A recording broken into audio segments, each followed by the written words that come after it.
Are you dealing with an L4, L5, L5S1 disc bulge that's causing pain down the back of your leg? If so, I gotta say I'm very sorry. I've seen how painful and terrible and debilitating this can be. The good news is the strategy that we're gonna go over today, it can be very effective. You don't need any special equipment.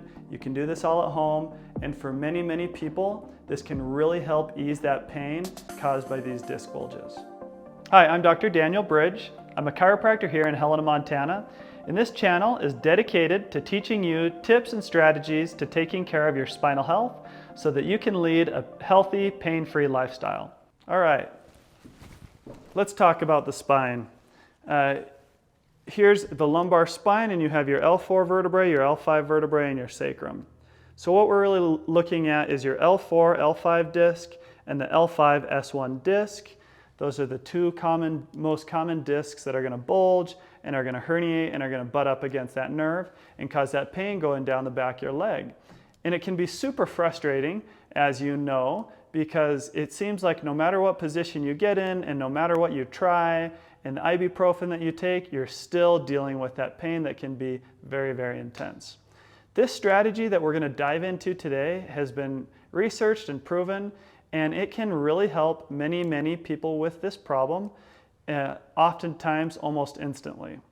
So what happens is when you have a disc bulge, you've got way too much pressure on those discs mixed with prior injuries that causes those discs to bulge out, to herniate out, to irritate those nerves.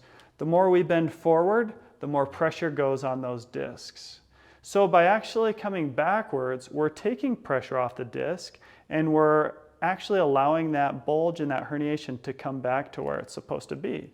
So what we're going to be doing is we're going to be creating this backward bend in your spine. They used to think that was bad for you, but they actually learned that that is very, very healthy and important in order to help discs to heal on your own at home. So let's go over that and we'll show you how to do that. Before we get into this, I really want to discuss the concept of centralization. I cannot overemphasize how important that is. Here are the nerve roots coming out of our spine, and they form into our sciatic nerve, which is the biggest, thickest, longest nerve in the body. It runs all the way down the back of our leg. And you can have pain anywhere along that track. As we're going to go over this strategy, what we want to see is we want to see the pain centralizing up the leg towards the lower back. That's the direction we want. So this is the center, we're centralizing. We don't want the opposite, where maybe the pain starts in your butt or mid hamstring, and as you do the exercise, it starts going down to your calf or to your foot. If it starts going in that direction, you absolutely want to stop. But as long as it's staying put or moving in the right direction, we're on the right track. So what we're going to be going over are what are called back extensions, press-ups. There's lots of different names. The yogis were probably actually one of the first ones to figure this out with the cobra pose. Who are my yogis here watching? I've got almost 1,000 subscribers. I know I've got at least one yogi in there that is barefoot, walking around in flowy pants all the time. You've probably seen it with people that you do yoga with, where that pain can actually really climb up the leg, and it can super help people dealing with sciatica caused by an L4, L5, L5S1 disc bulge. So if you're a yogi, leave a comment.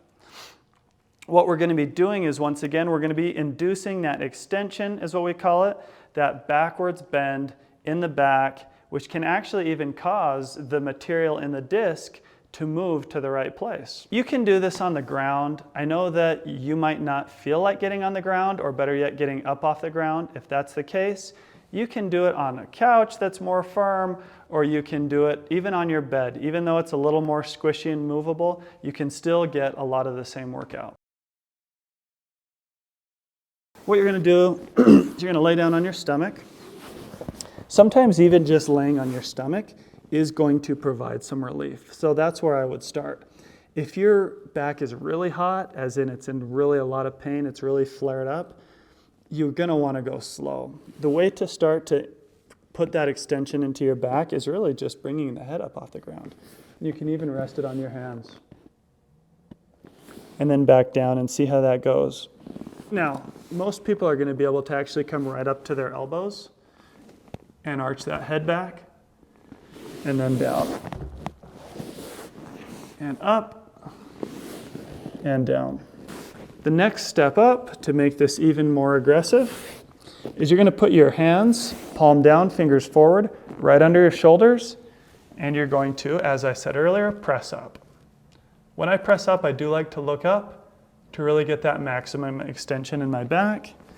Come down, up, lock those elbows out, and come down.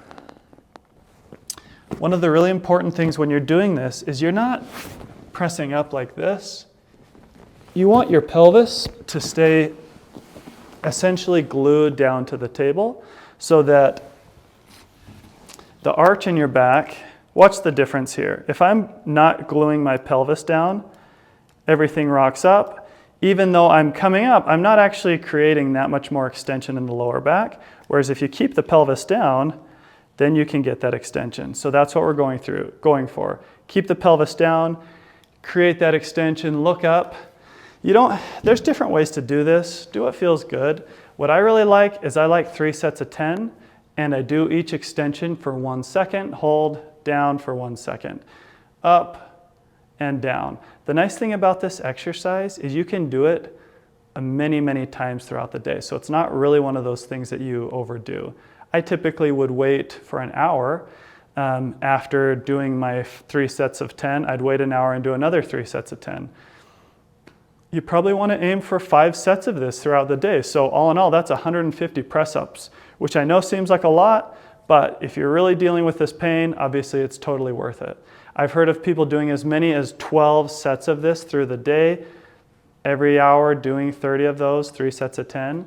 Once again, as long as you're following that principle of the centralization, as long as that pain is climbing the leg up towards your back and not going in the opposite direction, then it can be a very effective strategy.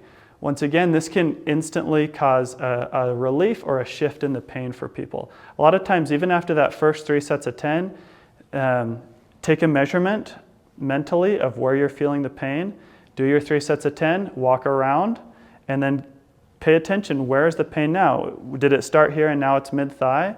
Is the pain all the way gone in the leg? You'll just have to see.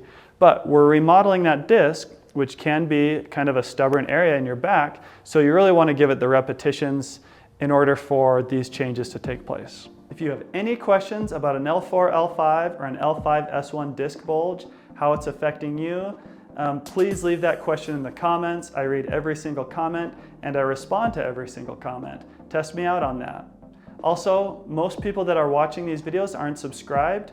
It's very easy to do, and it will help you stay on top of different tips and strategies that you can do at home to help yourself stay healthy and to protect your spine. Thanks for watching.